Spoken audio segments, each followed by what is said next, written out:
Sanibona, ngaphambi singene kwivideo namuhla, ngithi angithathe lethuba ngibonge i-support nothando enikhombise lona lingaphezu kokucabanga kwethu. Siyacela niqhubeke nisiphote njalo ngokubuka amavideo ethu, ungakhohlwa ukukhomenta, ushare, ulike. Siyafisa ukuzwa umbono wakho. Sicela ke singene kwivideo namuhla. The Crime Combating Task Team in the Free State stopped an armed robbery planned for a business in the Botshabelo industrial area. Intelligence indicated a group targeting companies expected to pay employees bonus, prompting officers to act swiftly as the suspect moved towards their intended location. A red flat Punto carrying 5 men was intercepted near Botshabelo Traffic Department. Police searched the vehicle and recovered 3 firearms with filed-off serial numbers, 2 butcher knives, a chisel, pliers, balaclavas, industrial gloves, and surgical mask. The suspects were immediately arrested for possession of unlicensed firearms and breaking implements. Investigations linked the group to a house robbery in E-Section, Botshabelo. During that incident, victims were robbed of their cell phones, a laptop, and car keys. The positive linkage strengthened the case, confirming their involvement in additional criminal activities within the community. The suspects, aged between 29 and 38, remained in custody as police finalized their docket. They will appear before Botshabelo Magistrate Court soon. Authorities say the arrests reflect ongoing effort to stop planned robberies and clamp down on heavily armed crime group threatening local businesses. South Africa sinenkinga ye-unemployment ngoba abantu abaningi behleli bengasebenzi. Inkinga esinayo. Kubuhlungu ke mangabe kunamabhizinisi a-existayo lawa aqasha abantu abathize. Bese kuba khona abantu abaplane ukuyomosha leyo business ngokuthi beyobamba inkonzi njengalabo bebehlela ukuyobamba inkonzi lapha ngoba bezwile ukuthi kunemali zamabonus abantu efuneka abazithola. Angazi bebezobamba kanjani ngoba bezoba kidnapper bese bafuna ukuthi imali transfer kubo, anginalwazi. Kodwa ibhlungu lento mawuyilalela ngoba ngale senzo salabantu kuba babanjwanga besizo affecta imindeni eminingi. Can you imagine nje njengoba kuza lezi insuku zama-holiday bakhona abantu abalindele ibonus yabo ukuthi makufika ibonus yabo bazothengela izingane impahla baye kuma-holiday bakhave ini nani bese ikhampani ibhekana nalenkinga. Asike siyithathe nje siyibuke lento ngamehlo engqondo sithi ikhampani ayikwazi ukurecover on time, okusho ukuthi makuqala unyaka labantu laba lemndeni ebiyondleka seyizohlupheka ngenxa nje abantu abathize. So le senzo samaphoyisa ngiyasincoma sihle kakhulu, ngiyasithanda futhi amaphoyisa uma engaqhubeka nokwenza kanje singabona impilo zabantu ishintsha ngoba ayikho into ebuhlungu njengokuqala phansi. Empilweni nje ukuqala phansi kunzima. Ibhizinisi iqale phansi, ikusokolwe, ikhule ithi la isikhule khona sekubheka ukuthi iya kanjani phambili ukuze iqashe abanye abantu bese kuba khona abantu abenza kanje. Ngiyasincoma nje isenzo se-intelligence sokuthi bekwazi ukunqanda le robbery ingakaqali. Ingakho i-intelligence ifanele ibe khona ngoba ikhonela ukuvimba zona lento ezinje. Asiqhubeke. Ehlanzeni Sailor Festive Task Team and the Anti-Hijacking Unit conducted an intelligence-led operation in Bushbuckridge on Friday, 28 November 2025, targeting suspects linked to a truck hijacking involving batteries valued at over 1 million rand along the R40 road.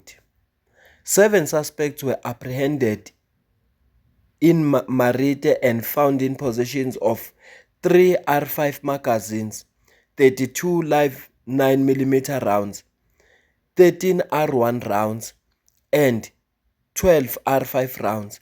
Their arrest followed detailed investigative work by the task team. The suspect faced multiple charges, including unlawful possession of ammunition, dealing or possession of dagga, contravening the Immigration Act, assaulting a police officer, intimidation, resisting arrest, and interfering with police duties. 6 fines were also issued for breaches of Mpumalanga Liquor Act. The suspects are expected to appear at Bushbuckridge Magistrate Court on Monday, 1 December 2025. Major General Dr. Zeph Mkhwanazi, Acting Provincial Commissioner of SAPS in Mpumalanga, commended the team for their diligence in keeping the community safe during the festive season. Hayi labantu bakwaMkhwanazi bazimisele-ke emsebenzini wabo. UDr Zeph Mkhwanazi u-Provincial Commissioner waseMpumalanga. Yena uyixwayisile igebengu ngaphambilini.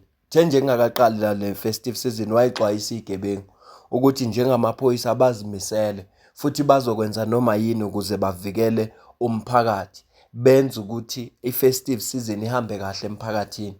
Ngiyacabanga azuyizwanga leyo message. Washo kodwa uLieutenant General Nhlanhla Mkhwanazi wathi into ebuhlungu ukuthi igebengu aziyibuki izindaba. Ngakho-ke lama message asuke bewathumela awafiki kahle igebengeni. Wazi wasuggesta yena ukuthi kungcono kuphazanyiswe iy'nhlelo ethaveni. Inkulumo yakhe idlalwe ethaveni bayizwe imessage ngoba yilapho abasuke betholakala khona nalabo bezothi imessage idlale khona ikwazi ukufinyelela kubo. Siyabonga-ke kumaphoyisa aseMpumalanga njengoba esho uDr Zeph Mkhwanazi ukuthi umsebenzi abawenzile uyancomeka. Asithathe udaba lwesithathu engicabanga ukuthi elokugcina. Lolu daba luthi 3 suspects have been shot and killed in a battle with KZN police in Manguzi. They were being sought for 3 murders from 2023. Police located them at Pelandaba area last night, but they allegedly resisted arrest by opening fire on officers. 6 suspects were shot in total. 2 died at the scene and 1 later, but 3 others survived. Among the guns recovered is a suspected police firearm, which was reported lost in Newland East in 2009. According to the SAPS, police records further indicate that the same firearm was recovered at Nhlanhleni police station in 2010, and investigations are underway to establish how the firearm ended up in the hands of criminals again.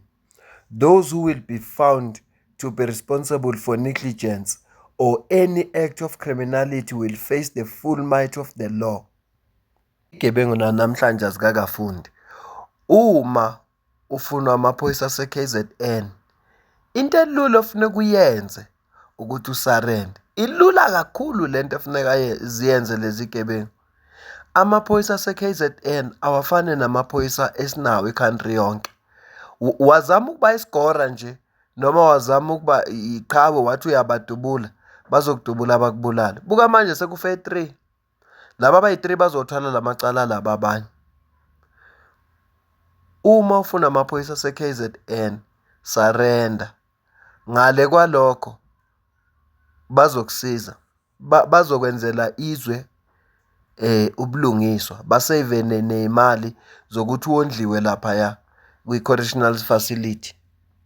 Siyibambe le video. Bengithi angikwazise nje ngalokho okwenzakalayo. Ikakhulukazi lolu daba legebengu ezibanjiwe i-robbery singakayenzi.